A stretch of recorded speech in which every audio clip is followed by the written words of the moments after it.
Yes, get closer to me, Robin Miller. You people don't know what this is like when this man orders me around, but it's okay. He knows what he's doing. Robin Miller, Marshall Pruitt, qualifying just ended at Long Beach, and no French fry in the show. He's got a race actually in a half an hour, so he's jumped into his Ford. He also kind of didn't really want to do this because he had a bad qualifying, but that's okay. But he's been a good sport all year, win, lose, or draw. Brother, crazy lap by Alexander Rossi, hometown boy, home state boy, defending race winner. Team Penske, which one of these things impressed you the most? You know, Scott Dixon goes out and lays down this amazing lap, and everybody's like, how are you going to beat that? And Rossi goes out on used tires, you know more about it than I do, and puts down and beats Dixon with this blistering last lap just as the clock expires. And it's like A.J. Allmendinger was talking about yesterday at our little NBC production meeting. He goes, I like to watch IndyCar racing now because I don't know who's going to win the pole. I don't know who's going to win the race. And he goes, the competition's so exciting and so close. And Rossi, last year he kicked everybody's butt. Could be a repeat. So Dixon's lap was phenomenal, just truly phenomenal. At least watching that, my thought was, nope, all his. It's there was a minute left in qualifying. We're done. There's nothing left to get.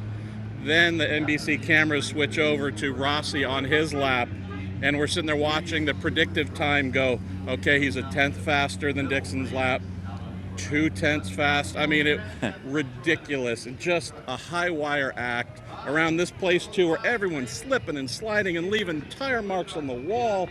Controlled insanity, maximum attack. So couldn't ask for more out of the number 27. I always get the number wrong, but you can tell it's a big deal when Jeremy Millis gets excited, his engineer, and jumps up and down. And I mean, I think they felt like they just went out and stole it at the end, and they did. Because obviously Rossi's a hell of a talent, and that was a hell of a lap.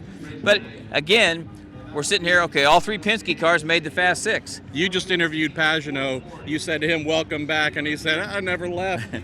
Simon's under a lot of pressure. He hadn't won a race in a year and a half, and it's Team Penske and all these young guys waiting in the wings. But he hadn't forgot how to drive, so we said, welcome back to the Fast Six.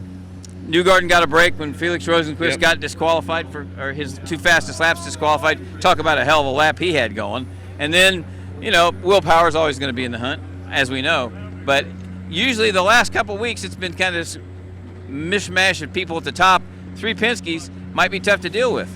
We're also looking at this pretty cool thing, which has fluctuated a little bit this weekend. We've seen some practice sessions where it's looked like a Honda party in the top 5 or 6. Now, I realize we have a Honda front row, but we've got Chevys right behind them, and things I think are going to be pretty close. So a real engine war as well. Let's talk about some of those behind the Fast Six. We've got Indy Lights teammates and Patricio Ward and Colton Herta right next to each other, I think in 8th and 9th.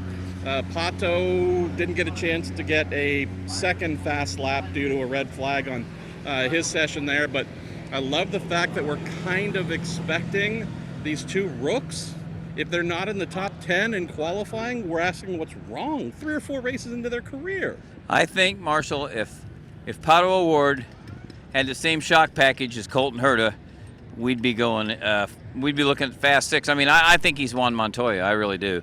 And I just think I was interviewing Zach Brown, but I was talking to him for about a half an hour, and he said, is Pato O'Ward under contract, anybody? And I'm thinking, no, but if you run a full-time McLaren team, because I said, is your McLaren team coming to Indy full-time predicated on Alonso being the driver? He said, not at all.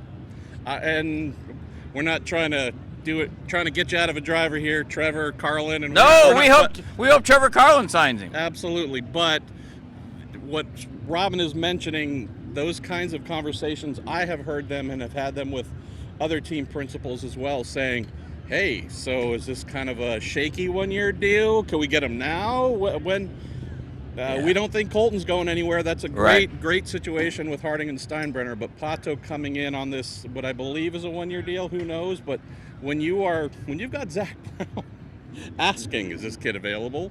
Is that kid signed up? What else struck you from today, Robin? Well, I thought the Rahal team, after Graham and Sato were quick all weekend, Graham did make the Fast Six and Sato didn't. I thought their renaissance was going to continue. So they, Sato's won this race before. Graham's due for a little good luck. He's starting 5th, so we'll see what happens. But to your point about engines, I was talking to AJ Foyt today, and he says, man, I hope Chevy gets things going here next month. I said, you know they will. You know, and like, this is a good example. 3 Chevys and 3 Hondas in the Fast Six. So suddenly it's evened up already, even though Honda was so dominant at Barber. And you know, when Ilmore and Roger Penske and Chevrolet gets together at Indianapolis, all bets are off, buddy. They're going to be tough. Have we confirmed we've found Tony Kanaan?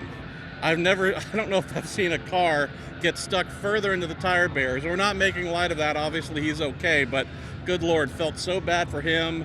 Was in to move on to transfer through the Fast Six there, as we have someone else walking through our shot. Hey, buddy, how you doing? That's all right. Oblivious. He doesn't care. That's how important we are. No one knows we're here. We should. Felt bad for Tony and the Foyt team, knowing that they certainly could have qualified much better, but for that little introduction to the tire barrier. And just, you know, it's been a miserable season for him. And AJ offered to sell me the team for $1 earlier this morning. I told him I didn't have it, but I could write him a check.